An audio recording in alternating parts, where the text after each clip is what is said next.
ఓం నమ శివాయ నమ.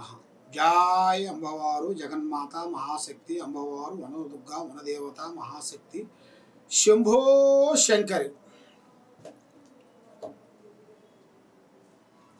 గురువుగారు, అష్టదిగ్బంధనం చేయటం అనేది నిజమేనా?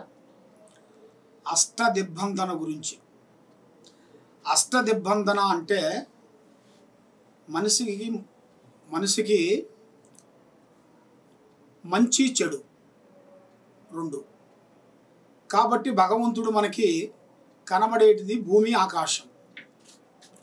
ఆ విధంగా ఈ అష్టదిగ్బంధన అనేది ఇది మామూలు విషయం కాదు. అష్టదిగ్బంధన అంటే ఇది ఎప్పుడు పడితే అప్పుడు చేసేది కాదు. అష్టదిగ్బంధన చెయ్యాలి అంటే ఈ అష్టదిక్కుల్ని కట్టడి కట్టాలి. ఆ కట్టడి కట్టాలంటే ఆ కట్టడి కట్టేది అది ఆదివారము అమావాస్య టైంలో కట్టడి కడుతుంటారు.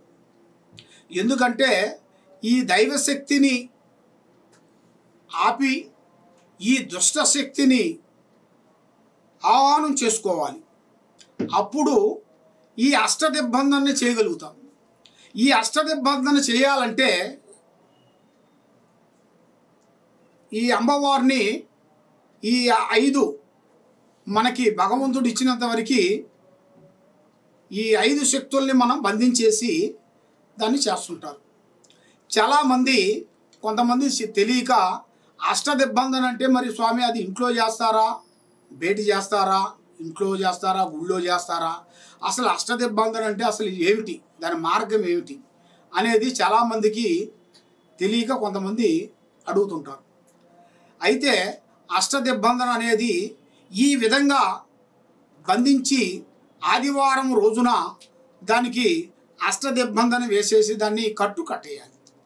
అది కట్టిన తర్వాత ఎంతోమంది పెద్ద పెద్ద నాయకులు కానీ, పెద్ద పెద్ద లీడర్లు కానీ, పెద్ద పెద్ద కుబేరులు కానీ చాలామంది వాళ్ళ పేరు బలాన్ని పెట్టి వాళ్ళు చేయాల్సిన ఆఫీసులో కానీ, వాళ్ళు చేసే వ్యవసాయంలో కానీ, వాళ్ళు చేసే బిజినెస్లో కానీ చాలామందికి వాళ్ళు డెవలప్మెంట్ అవుతున్నారు అనుకోండి. అబ్బాయిలు బాగా డెవలప్మెంట్ అవుతున్నారు, అభివృద్ధిగా వచ్చేస్తున్నారు, మరి వీళ్ళకి ఏదో ఒకటి చేయాలని వాళ్ళకి గిట్టని మానవులు ఏం చేస్తారంటే కొంతమంది గురువుల దగ్గరికి పోయి గురువులతోని ఈయనకి అష్టదిగ్బంధన చేయాలి, చేసి ఈయనకి ఏ పని కాకోకుండా బంధించేయాలనేట్టుగా కొన్ని పూజా బలాలు ఎన్నో చేస్తుంటారు. మరి అలాంటి అష్టదిగ్బంధన పూజా బలం చేసేసి దానికి ఒక రేకులో ఆ అష్టదిగ్బంధన రేకు అనేది ఒకటి ఉంటుంది. ఆ రేకు మీద వాళ్ళ నామకం రాసేసి దానికి పూజా బలం చేసేసి దాన్ని భూమిలో పాతి పెడతారు. అది భూమిలో పాతి పెట్టేసిన తర్వాత ఆదివారం అమావాస్య సూర్యగ్రహణం వచ్చిన టైంలో పూజా బలం చేసి దానికి మంత్రకట్టు కట్టేసి దానికి ఒక రక్త బలి ఇస్తారు. రక్త బలి అంటే ఒక ఏటపోతు కానీ, కోళ్ళు కానీ, మేకలు కానీ కోసి ఆ అష్టదిగ్బంధన రేకు మీద పోసేసి దాన్ని భూస్థాపం చేసేస్తారు. ఎప్పుడు అది భూస్థాపం చేసేస్తారో అప్పుడు ఎవరి పేరు దాని మీద రాస్తారో వాళ్ళందరికీ ఆరోగ్యాలు కానీ, వాళ్ళు చేసే బిజినెస్లు కానీ రోజు రోజుకి ఎంతో ఒక స్థాయిగా నిలబడ్డ వాళ్ళు కూడా రోడ్డు మీదకి వచ్చిన వాళ్ళు ఎంతోమంది ఉన్నారు. రోడ్డు మీదకి వచ్చి పెద్ద పెద్ద కుబేరులు, కోటేశ్వరులు కూడా ఇప్పుడు అన్నం లేక, ఆహారం లేక ఎంతోమంది బాధపడుతున్నారు. కాబట్టి అది అష్టదిగ్బంధన. అది అష్టదిగ్బంధన వలనే వాళ్ళకి ఏ పని కాకోకుండా ఏ పక్క పోయినా ఈ 4 పక్కల్లో ఏ మూలకు పోయినా ఈశానం, అగ్ని, వాయు, నైరుతి ఈ 4 మూలల్లో ఏ మూలకు పోయినా కూడా వాళ్ళకి అంటేది అంటకోకుండా, ముట్టేది ముట్టకోకుండా, ఇస్తానన్న వాళ్ళు ఇవ్వకోకుండా, ఒకవేళ వీళ్ళు సాయం చేసినా కూడా అరే ఫలానా టైంలో మేము సాయం చేసామరా బాబు, మాకు కొంచెం సాయం చేయరా నాయన అని అడిగినా కూడా వాళ్ళు సాకారం చేయకోకుండా వాళ్ళకి మంచి చేసిన వాళ్ళకి చెడు చేసినట్టుగా వీళ్ళు మంచి చేశారు, చెడు చేసిన వాళ్ళే కాదు, మంచి చేసిన వాళ్ళే అక్కడ పోతే వీళ్ళకి చెడు ఎదురవుతుంటుంది. ఆ విధంగా ఈ అష్టదిగ్బంధన వల్ల వాళ్ళ మైండ్, మనసు, ఆరోగ్యం అనేది సిద్ధస్థ అయిపోతుంటుంది, ఆరోగ్యం వీక్ అయిపోతుంటుంది. వాళ్ళు ఎంత తిన్నా ఒంటికి పట్టదు. కాబట్టి వాళ్ళకి ఆరోగ్యంలో అనేది రోజు రోజుకి నీరసం అయిపోతుంటుంది. రోజు రోజుకి రక్త సర్క్యులేషన్ అనేది తగ్గిపోతుంటుంది. మెయిన్గా ఆ రక్త సర్క్యులేషన్ తగ్గిన దానివల్ల ఏమవుతుంటుందంటే వాళ్ళ మైండ్ మెమోరీ శక్తి త్రికార శుద్ధి బ్రేక్ అయిపోతుంటుంది. దానివల్ల వాళ్ళ హాస్పిటల్కి వెళ్ళి ఎన్నో స్కానింగులు ఎన్నో చూపించుకొని ఎన్నో హాస్పిటల్ చుట్టూ తిరిగి మొత్తం చూస్తే వాళ్ళంతా డాక్టర్లు స్కానింగ్ చేస్తుంటారు. మరి ఆ స్కానింగ్ వేసినప్పుడు అది వాళ్ళకి ఒంట్లో ఉన్న గ్రహశక్తి అనేది తెలియదు కదా. కాబట్టి వాళ్ళకి కనబడేది రక్తం. ఆ రక్తంలో అనేది కరెక్ట్గా లేదు నాయన, నీకు రక్తం వీక్నెస్గా ఉంది, రక్తంలో ఫాల్ట్ ఉంది, రక్తం తగ్గింది, రక్తం ఎక్కించాలి అనేట్టుగా చెబుతుంటారు. ఎందుకంటే ఆ అష్టదిగ్బంధన మీద ఒక కోళ్ళు ఏటపోతులు కోస్తారు కదా. ఆ ఏటపోతులు ఈ కోళ్ళు కోసినప్పుడు ఇలా ఒంట్లో ఉండాల్సిన రక్తం తగ్గిపోతుంది. అది తగ్గిన కాడి నుంచి రోజు రోజుకి మనిషి కుంగిపోతుంటాడు. ఏ పని చేయబుద్ధి కాదు, మనశ్శాంతి ఉండదు. ఎవరన్నా ఏదైనా చెప్పినా కూడా ఆ 5 నిమిషాలు 10 నిమిషాల వరకు ఆలోచిస్తారు, తర్వాత అది పక్కకు పెట్టేస్తారు. వాళ్ళకి చెడు ఆలోచన వచ్చేస్తుంటుంది. వాళ్ళ మీద ఈ గ్రహాలు అష్టదిగ్బంధన గ్రహాలు వచ్చి కూర్చున్న దానివల్ల వాళ్ళు తాగని వాళ్ళు కూడా తాగుతుంటారు. విపరీతంగా వాళ్ళు ఎక్కువగా సిగరెట్లు కాలుస్తుంటారు. ఎక్కువగా స్త్రీ వ్యామోహం అనేది ఎక్కువగా ఉంటుంది. స్త్రీలు ఎక్కువగా ఆలోచిస్తుంటారు. అలాగా వాళ్ళ కుటుంబాన్ని శిథస్థ అయిపోతుంటారు. రోజు రోజు రోజు రోజు రోజు రోజు రోజు వరకు శిథస్థ అయిపోతుంటారు. మరి ఇలాగా శిథస్థ అయిపోయే వాళ్ళందరికీ మరి ఈ ప్రాబ్లమ్స్ ఉండవలసిన వాళ్ళకి మా దగ్గరికి వస్తే 9 రోజుల్లో పూజా బలం చేసి వాళ్ళకి ఎలాంటి అష్టదిగ్బంధన పూజా బలం చేసినా కూడా మనం దానికి కట్టడి కట్టి బంధించి పూజ చేసి వాళ్ళ మీద ఉండాల్సిన వాళ్ళ ఇంట్లో ఉండాల్సింది కానీ భూమిలో ఉండాల్సింది కానీ ఎక్కడ ఉన్నా కూడా దాన్ని బంధించి తీసేసి వాళ్ళని సాల్వ్ చేసి ఏర్పాటు చేయగలుగుతాం. గురుదేవ, ఈ అష్టదిగ్బంధన అనేది దేవతలను కూడా చేయొచ్చా? ఈ అష్టదిగ్బంధన అనేది దేవతలనే కదా చేసేది. ఫస్ట్ దేవతలను అనేది అమ్మవారిని అరికట్టేస్తుంటారు. ఒక్కొక్కరికి అమ్మవారు వస్తుంటుంది ఒంటి మీదకి వచ్చినప్పుడు వాళ్ళకి నచ్చగా ఏం చేస్తారంటే, అబ్బాయి అంతా మంచిగా మాట్లాడుతుంది, ఉండ విషయం చెబుతుంది కాబట్టి వీళ్ళు అలా చెప్పకూడదు. ఏమిటి అలా చెప్పకూడదంటే వాక్ శుద్ధి బంద్ చేయాలి. అలాంటిది అమ్మవారిని కూడా అరికట్టేస్తుంటారు. అది అరికట్టే టైం అనేది నేను చెప్పాను కదా, అమావాస్య రోజు. ఆ అమావాస్య రోజుని ఈ 5 శక్తుల్ని బంధించి 5 శక్తుల్ని పూజా బలం చేసి వశీకరణం చేసుకుంటారు. ఈ వశీకరణం చేసిన తర్వాతే ఆ కట్టడి కడతారు.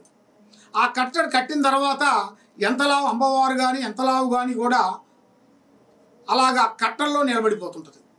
ఆ కట్టడి కొన్ని రోజుల వరకు అది శాస్త్రకారం కాదు, కొన్ని రోజుల వరకే. మళ్ళీ దానికి మళ్ళీ కొన్ని పూజా బలాలు చేసి ఆ కష్ట దిగ్బంధాన్ని ఎవరు చేశారో దాన్ని తిప్పాలి. దాన్ని తిప్పితే అప్పుడు ఏమవుతుందంటే మళ్ళీ యథావిధిగా అమ్మవారు అనేది వచ్చేస్తుంటుంది. ఇప్పుడు ఏదైనా సరే ఒక మంచిగా మనతో ఎవరైనా సరే ఒక మంచిగా మాట్లాడితే వాడి దగ్గరికి పోతాం. ఎవరైనా సరే మనం పోయి మాట్లాడంగానే వాడు మన మీద బుస్సు అని కోపడంగానే మనం ఏం చేస్తాం? ఈ దగ్గరికి పోతే మనకు అంతా తలకాయ నొప్పిరా బాబు, ఊక చెబుతూ ఉంటాడు, ఊక అరుస్తూ ఉంటాడు, లేని పేరు అని చెబుతుంటాడు అని వాడి దగ్గరికి పోము మనం. దేనికని? అలాగ మనం మంచి చేసేవాడి దగ్గరికి వెళ్తాం, చెడు చేసేవాడి దగ్గరికి పోము. అలాగే ఈ అమ్మవారు కూడా మంచి చేసేవాడి దగ్గరికి వస్తుంది, చెడు చేసేవాడి దగ్గర పోదు. అలాగా ఆ చెడు చేశారనుకోండి, ఈ అమ్మవారు కూడా అక్కడికి రాదు. దానివల్ల ఎన్నో సమస్యలు, ఎన్నో చికాకులు, ఎన్నో దానికి బంధనలు ఎన్నో ఉన్నాయి. మరి ఆ ఎన్నో బంధనలు ఉన్నాయి కాబట్టి ఆ అష్టదిగ్బంధన పూజా బలాన్ని అనేది దాన్ని చేయాలంటే దానికి 9 రోజుల పాటు అఖండ జ్యోతి వెలిగించి అది ఎవరో పేరులో చేశారో, అసలు వాళ్ళ ఇంట్లో ఆ ప్రాబ్లం ఉందా లేదా ఏమిటా అనేది దాని గురించి మొత్తం చూసి దాన్ని అష్టదిగ్బంధన చేసేసి పూజా బలం చేసి అమ్మవారు మేము కట్టుగట్టి యంత్రాన్ని పూజ చేసి ఇస్తుంటాం. గురుదేవ, ఈ అష్టదిగ్బంధన విద్య చేత దుర్మార్గుల్ని ఆపే శక్తి ఉంటుందంటారా? ఈ అష్టదిగ్బంధన శక్తుల వల్ల మరి దుర్మార్గులు చాలామంది ఉన్నారు కాబట్టి వాళ్ళని ఆపగలుగుతామా ఆపలేనా అని మీ మనసులో సందేహం ఉంది.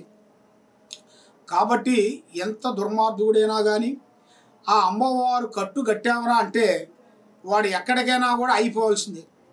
వాడు ఎలాంటిది ఏ విధంగా చేసినా కూడా, ఏ విధంగా మనకు పంపించినా కూడా మనం చేయాల్సిన కట్టడి బంధన కట్టు కట్టి బుస్సను ఊది అమ్మవారు పారార్థన చేసినట్టుగైతే వాడు ఎంత దుష్టుడైనా కూడా అయిపోవాల్సిందే.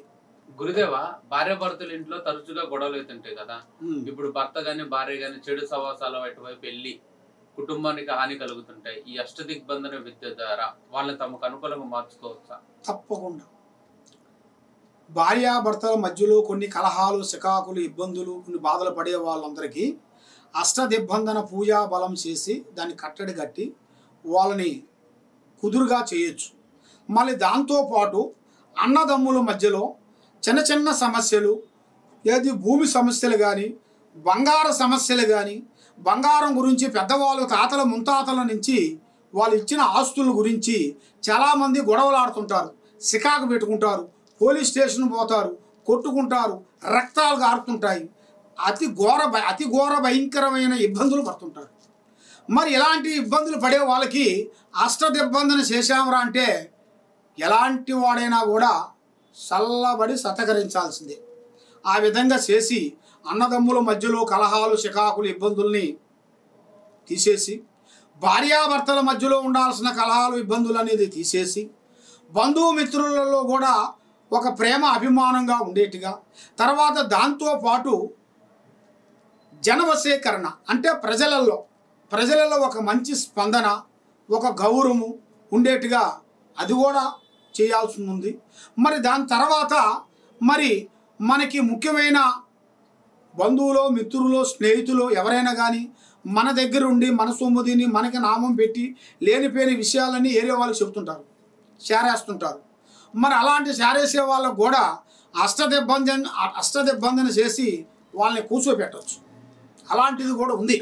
కాబట్టి దేనికైనా తొక్కితే రాయి మొక్కితే దేవుడు, నమ్మకంతోనే ఏదైనా అవుతుంది కానీ నమ్మకం లేనిది ఏది కాదు ఈ భూమండలంలో. కాబట్టి దేనికైనా మానవ జన్మ ఇవాళ ఇట్లో రేపు మట్లు. కాబట్టి మనిషికి ఉన్నంత వరకే ఒక మంచితనాన్ని అనేది సంపాదించుకోవాలి. మనిషి పోయినా కూడా ఫలానోడు కరెక్ట్ అయిన వాడు కాదురా బాబు, వాడు అసలు వాడు బతికుండుకోకుండా చనిపోవటమే బెస్ట్, బతికుండే ఏం చేశాడు, చాలామందిని ఏడిపిస్తున్నాడు, వాడు తొందరగా చనిపోవటమే మంచిదా అనేట్టుగా చాలామంది అనుకుంటుంటారు జనాలు. అది ఎందువల్ల మనిషికి అనేది ముఖ్యమైనది మంచితనం. దాంతోపాటు మనం చేసే పనులు, కార్యక్రమాలు జనాలకి నచ్చాలి, మనకి నచ్చాలి, కుటుంబానికి నచ్చాలి, ప్రజలందరికీ నచ్చాలి. కాబట్టి మనం ఏ పని చేస్తున్నామో, ఎక్కడ పోతున్నామో కొన్ని జాగ్రత్తలు మనం తీసుకోవాలి. అతి జాగ్రత్త మనం తీసుకోకుండా, ఆలోచించుకోకుండా మనం ముందడుగు వేసామరా అంటే ఆ ఒక్క తప్పు వల్ల మనం చేసిన 100 కార్యక్రమాలు, మంచి కార్యక్రమాలు చేస్తాం. దాంట్లో ఒక్క చిన్న తప్పు వల్ల ఈ 100 కార్యక్రమాలు కూడా మనకి గౌరవం అనేది ఉండదు. దేనివల్ల? మనిషికి అనేది ఆ మంచితనంతోనే ఏదైనా సాధిస్తాం, చెడుతనంతో ఏది సాధించలేము. కాబట్టి ఈ అష్టదిగ్బంధన మీకు చేయించుకోవాలనుకుంటే తప్పకుండా మమ్మల్ని సంప్రదించినట్లయితే మీకు ఎలాంటి ప్రాబ్లమ్స్ ఉన్నా కూడా మీ ముఖ లక్షణం చూసి మీకు ఏ సందేహం ఉంది, ఏ ప్రాబ్లం ఉంది, అది సమస్య కూడా అది మీకు భూమికి చేశారా, ఇంటికి చేశారా, మీకు కుటుంబానికి చేశారా, పిల్లలకు చేశారా, పిల్లల చదువు గురించి చేశారా, మీరు చేసే ఉద్యోగాన్ని గురించి చేశారా, లేదా మీరు చేసే రాజకీయం గురించి చేశారా, లేదా రియల్ ఎస్టేట్ గురించి చేశారా, మరి దేని గురించి మీకు చేశారా అనేది మేము చూసి అష్టదిగ్బంధన గణితం వేసి చూసి చెప్పగలుగుతాం. తప్పకుండా ఈ కింద ఉండాల్సిన నెంబర్కి మీరు ఒకసారి ఫోన్ చేసినట్టుగైతే మీకు ఏ సమస్య ఉన్నా కూడా చెప్పగలుగుతాం. ఓం నమః శివాయ నమః. గురువుగారు, మనం ఇంటికి అష్టదిగ్బంధన చేసుకోవచ్చా? అంటే దుష్టగ్రహాలు మన ఇంట్లోకి రాకుండా. అయితే నాయన ఇప్పుడు ఏం చెప్పాను నీకు, ఏ సమస్యకైనా కూడా ఒక పరిష్కారం అనేది దొరికింది. ఇంటికి అష్టదిగ్బంధన చేసుకొని దానికి బందోబస్తు చేసుకున్నాం అనుకోండి, ఎలాంటి దుష్ట శక్తులు మన ఇంట్లోకి అనేది సంభవించవు. కాబట్టి ఏరే వాళ్ళు మన కుటుంబం మీద, మన మీద, మన పిల్లల మీద ఎలాంటి ప్రాబ్లమ్స్ అనేది వాళ్ళు చేయాలనుకొని వాళ్ళ ప్రయత్నాల గురించి వాళ్ళ మంత్రాలతోని మనకి పంపించినా కూడా అలాంటిది కూడా ఎలాంటిది మనకు అనేది తగలదు. తగలకోకుండా మనం వర్షం వస్తుందనుకో ఏం చేస్తాం? ప్రస్తుతానికి మనకి ఏం చేస్తాం? మనం తడవకోకుండా గొడుగు పెట్టుకుంటాం కదా. అదే విధంగా మనకి అది వచ్చే ముందు, అది రాకముందే మనం ఏం చేయాలంటే దానికి కట్టు ఉంటుంది అన్నమాట. వరద రాకముందు మనం ఎలా మన కట్టు కడతాం కదా. ఏది? కట్టేస్తాం. కట్టేస్తే వచ్చే నీళ్ళు ఆగిపోతాయి కదా, పక్కకి వెళ్ళిపోతాయి కదా. అదేవిధంగా ఇది కూడా అష్టదిగ్బంధన కట్టు కట్టి దానికి అడ్డకట్ట కట్టేసామనుకోండి, ఎలాంటివి వచ్చినా కూడా దానికి తగలకోకుండా వెళ్ళిపోతాయి. ఆ విధంగా ఉంటుంది.